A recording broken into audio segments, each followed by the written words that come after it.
Mattannur Chalode signal ജംഗ്ഷനിൽ ആംബുലൻസും കാറും കൂട്ടിയിടിച്ച് വാഹനങ്ങൾക്ക് കേടുപാട് സംഭവിച്ചു. ശനിയാഴ്ച ഉച്ചയോടെയായിരുന്നു അപകടം. ആർക്കും പരിക്കില്ല. മട്ടന്നൂർ ഭാഗത്ത് നിന്ന് രോഗിയുമായി കണ്ണൂരിലേക്ക് പോവുകയായിരുന്ന ആംബുലൻസും ഇരിക്കൂർ ഭാഗത്തു നിന്ന് വന്ന കാറുമാണ് കൂട്ടിയിടിച്ചത്.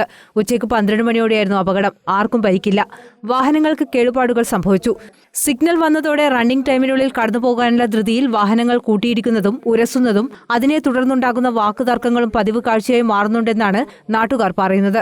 രാത്രികാലങ്ങളിൽ വാഹനാപകടങ്ങൾ പതിവായതോടെയാണ് ജനങ്ങളുടെ പരാതിയെ തുടർന്ന് ചാലോട് ജംഗ്ഷനിൽ സിഗ്നൽ സംവിധാനമൊരുക്കിയത്.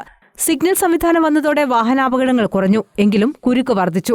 വാഹനങ്ങൾ കടന്നുപോകാനുള്ള സമയം കുറവും നിർത്തിയിടുന്ന സമയം കൂടുതലുമായതാണ് ഗതാഗത കുരുക്ക് വർദ്ധിക്കാനിടയായതെന്നാണ് നാട്ടുകാരുടെ പരാതി. സിഗ്നൽ വന്നത് നല്ല കാര്യം തന്നെയാണ്.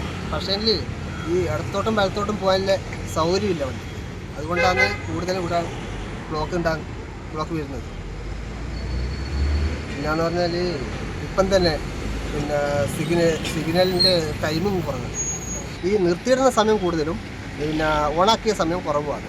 അപ്പോൾ എന്ന് പറഞ്ഞാൽ ഓണാക്കുന്ന സമയത്ത് പെട്ടെന്ന് വണ്ടികൾ പായുന്നത് കൊണ്ട് റോഡ് നിറച്ചുമാണ് വാഹനങ്ങൾ കടന്നു പോകുന്നത്.